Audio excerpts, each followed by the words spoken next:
The atmosphere surrounding the selection process for the national team has reached a point of undeniable friction. It is a heavy, persistent silence where the statistical reality of the game has outpaced the established narrative of veteran leadership. The box scores, once a standard measure of professional output, now reflect a level of production more common in digital simulations than elite basketball. For years, the sport relied on the traditional hierarchy of paying dues and waiting for a designated turn, but that era ended with the arrival of record-breaking assist totals and 30-foot jumpers. The public conversation is no longer a polite debate, it has become a mandate. The pressure facing front offices is no longer mere noise. It is a challenge to the foundational logic of how international basketball is managed. The current performance on the floor is not a temporary streak, it is a fundamental shift in power, leaving decision-makers with few remaining justifications for the status quo. There is a specific pressure that arises when a generational talent transitions from a prospect into a systemic problem for the rest of the league. For months, the gatekeepers of the sport emphasized the professional learning curve, suggesting the game was too fast and too physical for a rookie to dictate terms. The established protocol demanded respect for the hierarchy, maintaining that Team USA remained a closed circle for a reason. However, the transition was immediate. The rookie did not merely adapt, she redefined the pace of play, executing passes that challenged existing coaching frameworks. The supposed learning curve was bypassed entirely. Physicality, intended to serve as a deterrent, instead provided a platform to demonstrate resilience. As the MVP discussion shifted from a hypothetical scenario to a statistical certainty, an uncomfortable reality set in for the administrators in Colorado Springs. The decision regarding the Paris Olympics continues to influence every discussion. The initial justification cited a crowded roster and the necessity of international experience for securing a gold medal. It was a conservative approach that arguably misread the cultural and competitive landscape. While the national team secured gold in Paris, the global audience was focused on a separate transformation occurring domestically. Whenever the Olympic roster struggled with spacing or stagnant half-court sets, the omission of a specific playmaker became the focal point of public scrutiny. This led to a significant public relations challenge, amid reports that major sponsors were dissatisfied with the absence of the sport's primary draw. While a gold medal can be won without the world's most visible player, the future growth of the sport is increasingly tied to her presence. The statistical evidence further clarifies the situation. This is a player who did not just lead her rookie class, but led the world in categories that typically require years of professional experience to master. Breaking the single-season assist record is not merely a feat of vision, it is a display of spatial awareness and timing that few players ever achieve. This level of point creation makes traditional offensive systems appear antiquated. Behind the scenes, coaching staffs for the upcoming international cycle are reportedly revisiting tactical sets not used in decades. A player with logo-range shooting gravity cannot simply be slotted into a motion offense. The entire strategy must be built around her. Even among competitors, the initial skepticism is being replaced by a pragmatic respect. The realization has set in that playing alongside this level of playmaking results in the most efficient scoring opportunities of their careers. The economic impact, often referred to as the Caitlin Clark effect, has essentially forced the hand of national organizers. In an era where visibility serves as the primary currency, the revenue increases are significant. This shift has brought chartered flights, consistent sellouts in previously underperforming markets, and a level of cultural relevance the sport has sought for years. For global broadcasters and athletic brands, seniority is a secondary concern to engagement. Reports suggest that internal planning for the 2028 Los Angeles Games already positions her as a central figure for the entire American delegation. The pressure is no longer coming solely from the fan base, but from the entities that fund the sport. Having observed the fallout of the 2024 selection, there is little appetite for a repeat of those circumstances on home soil. The narrative has moved past her readiness and toward the institutional cost of her absence. From a competitive standpoint, the gap between the United States and the rest of the world is narrowing. Recent international windows have shown that programs in France, Germany, and Australia have developed high-level systems and chemistry. The strategy of relying purely on superior depth was tested in Paris. To maintain dominance, the US requires a tactical advantage that disrupts traditional scouting. Clark provides a level of vertical and horizontal spacing that is mathematically difficult to defend within FIBA zones. Her presence alone increases the efficiency of every other All-Star on the roster. This is no longer a luxury, it is a tactical necessity to stay ahead of an improving international field. The committee is aware of this reality, even if it contradicts their previous assessments. The growth of this player is supported by a documented obsession with the game that often goes unseen. Reports from within the league describe a work ethic that has surprised even her most vocal critics. Her preparation involves an intensity in film study and gym time comparable to the most disciplined figures in the history of the sport. She is not pursuing mere stardom, but a definitive place at the top of the game.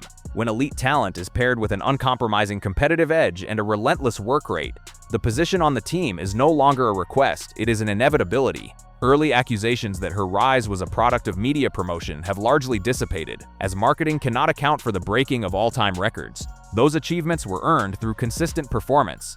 This leads to a fundamental shift in the power structure of the sport. While the committee may continue to discuss established processes, the reality is that the public, the sponsors, and the game itself have moved forward.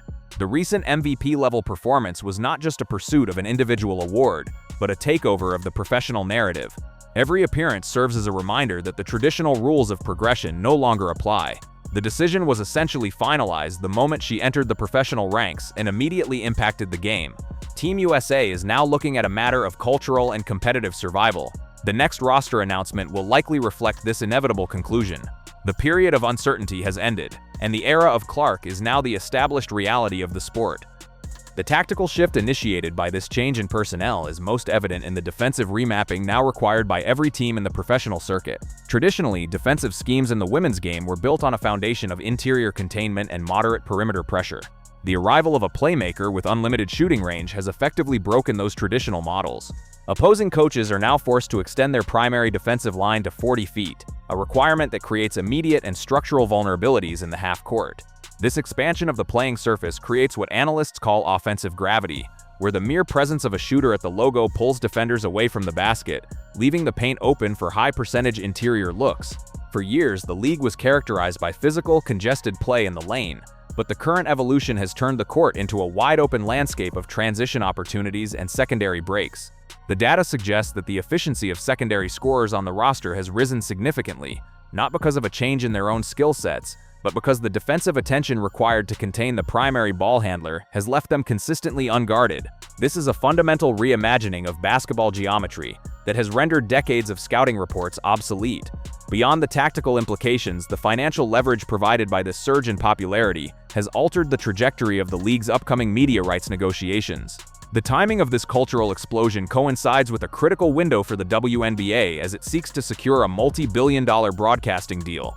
For decades, the league's valuation was often tied to its status as a subsidiary of the NBA, but the current ratings suggest a move toward total independence. When television viewership for a regular season game rivals or exceeds that of established men's professional leagues, the traditional arguments for lower rights fees lose their validity. Networks are no longer looking at women's basketball as a niche programming filler. They are treating it as a primary driver of subscriber growth and advertising revenue. Internal projections indicate that the next media rights cycle could see an increase of over 400% in annual value. This influx of capital is expected to trigger a cascade of structural changes, from the implementation of league-wide private travel to significant increases in the salary cap. The conversation around player compensation is no longer a matter of idealism, it is a matter of market value.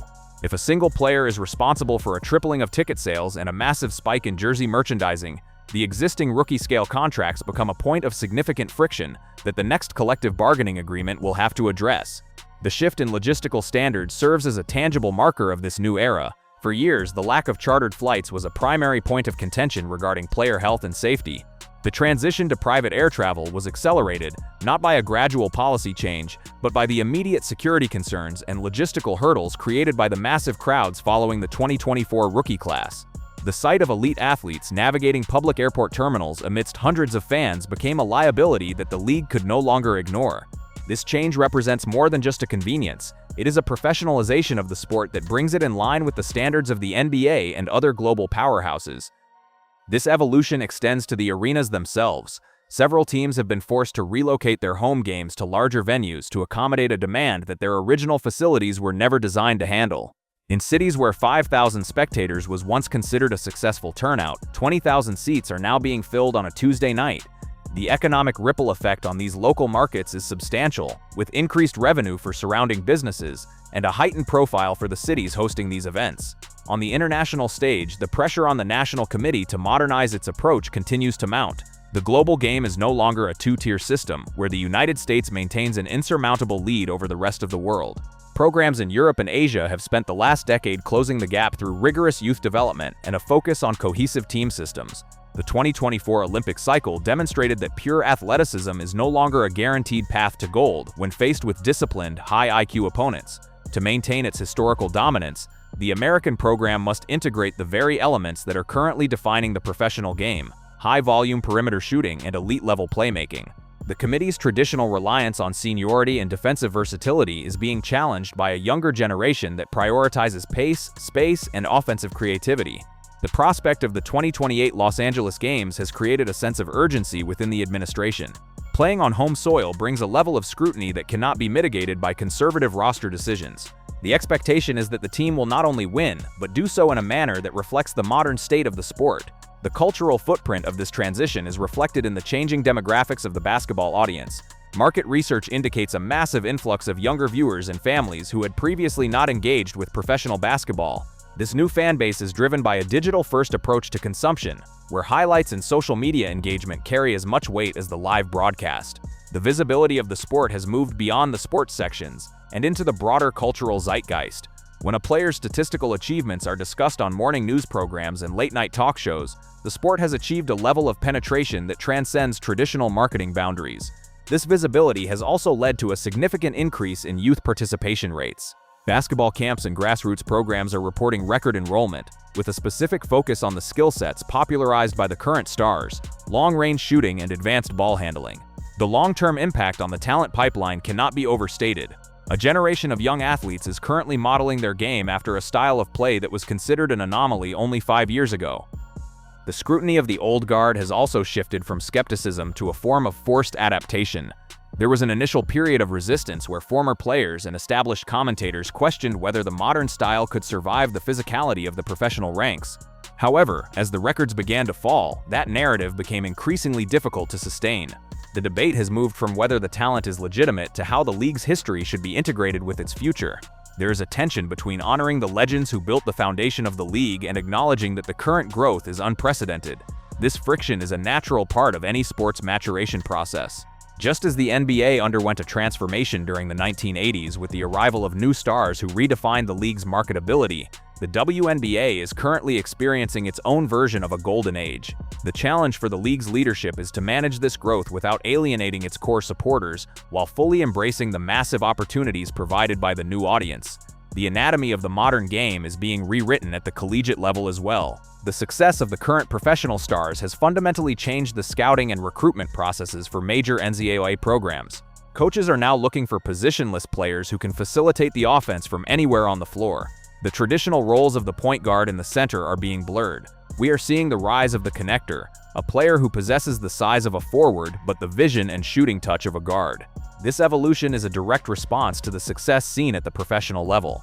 The financial incentives for college athletes through name, image, and likeness deals have also been impacted. The valuation of a top-tier collegiate prospect now rivals that of established professionals, creating a professionalized environment long before an athlete ever reaches the draft.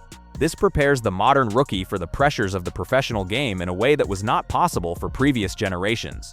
As we look toward the future of the international cycle, the focus remains on the integration of this elite talent into the national team's core. The tactical advantages are clear.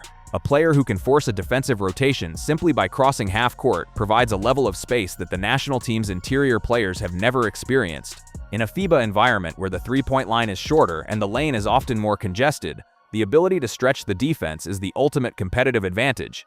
The data suggests that a high-volume shooter with elite passing ability can increase a team's offensive efficiency by a margin that is statistically significant enough to decide a gold medal match. The administrative hesitation that characterized the 2024 cycle is unlikely to persist in the face of such overwhelming evidence. The internal reports from the coaching staff suggest a growing realization that the future of the program depends on embracing this shift in philosophy. The 2028 roadmap is already being drawn, and it features a style of play that is faster, more aggressive, and more reliant on the perimeter than anything we have seen in the history of American international basketball. The economic reality of the sport also dictates a change in how the league handles expansion. The demand for professional basketball has reached a level where the current 12-team structure is no longer sufficient to house the available talent or satisfy the growing market. Plans for expansion into cities like Golden State, Toronto, and Portland are being fast-tracked to capitalize on the current momentum. These new franchises are being valued at prices that would have been unthinkable 5 years ago. The entry fee for an expansion team has surged, reflecting the increased confidence of investors in the long-term viability of the league. This expansion will not only provide more opportunities for elite players, but will also help to decentralize the talent pool, creating a more competitive and balanced league. The arrival of new markets will also provide a broader platform for the sport's stars, further increasing the league's national footprint. Ultimately, the era we are entering is defined by a lack of precedent. The combination of elite, transformative talent and a massive, digitally engaged audience has created a feedback loop that is driving the sport toward heights that were previously dismissed as unattainable. The records being set on the court are being matched by the records being set in the front office and the broadcast booth. The administrative bodies in charge of the game are no longer in a position to dictate the terms of this growth. They are now in a position where they must adapt to it or risk becoming irrelevant. The conversation is no longer about potential, it is about the reality of a sport that has finally aligned its talent with its market value. The era of Clark is not just a chapter in the history of basketball, it is the beginning of a new volume, one that is being written in real time by a player who refuses to follow the traditional script. The transition is complete, and the trajectory of the game has been permanently altered. The expansion of the talent pool through new franchises is only one aspect of the league's structural transformation. The presence of a high-gravity playmaker has fundamentally altered the career trajectories of the interior players she shares the court with. In previous eras, post players were required to create their own advantages through physical positioning and back-to-the-basket efficiency. In the current environment, the defensive focus required to contain the perimeter has resulted in a significant increase in uncontested rim runs and high-percentage paint touches for forwards and centers. Data from the most recent season shows a measurable spike in the true shooting percentage of front-court teammates, suggesting that the value of an elite passer extends beyond the assist column. This synergy is forcing front offices to reevaluate how they build rosters. The priority is no longer just finding the most dominant individual athlete, but finding players whose skill sets are optimized for a high-paced, transition-heavy system. This evolution is also reflected in the global branding strategies of major athletic corporations. We are seeing a departure from traditional sports marketing, where women's basketball was often categorized as a secondary charitable or mission-based investment. The current data has moved these partnerships into the primary growth category. When a signature shoe line or a national advertising campaign is anchored by a single player, the corporate infrastructure of the sport shifts. These multi-million-dollar endorsements are not just individual achievements, they serve as a form of private sector infrastructure that funds youth clinics, media visibility, and global tours. The 2028 Olympic cycle in Los Angeles is already being positioned by these brands as the most significant marketing event in the history of women's sports. The strategy is built on the assumption that the star power of the American roster is no longer a collective abstraction, but a concentrated force centered around a few key individuals who command the attention of a non-traditional audience. There is also the question of long-term sustainability. Critics of this rapid growth often point to the novelty factor, suggesting that interest may plateau as the league adjusts to the new standard. However, the viewership retention rates suggest otherwise. The audience that entered the sport to watch a specific collegiate star has largely remained to follow the broader professional narrative. This indicates a successful conversion from individual fandom to league-wide engagement. The structural ceiling that once limited the WNBA's growth has been effectively removed. As the league enters this new phase, the focus of the administration is moving toward the international calendar and the preservation of the talent pipeline. The goal is to ensure that the collegiate game continues to produce athletes who are prepared for the physical and mental demands of a professional league that is now operating under a global microscope. As the 2028 games approach, the National Committee faces a finality that did not exist in 2024. The data, the revenue, and the tactical requirements of the modern game have converged into a single point of consensus. The debate over seniority has been superseded by the requirement for competitive dominance. To compete against an increasingly sophisticated international field, the United States must field its most effective tactical weapons. The era of treating the national team as a reward for past service is giving way to a model that prioritizes current statistical impact and global marketability. The transition from a domestic success story to an international fixture is nearly complete. The game has been rebuilt around a new set of principles, and the results on the floor, in the stands, and on the balance sheets suggest that this is the permanent floor for the sport, not the ceiling. The evolution is no longer a projection, it is the documented history of a sport that has successfully navigated its most significant period of growth.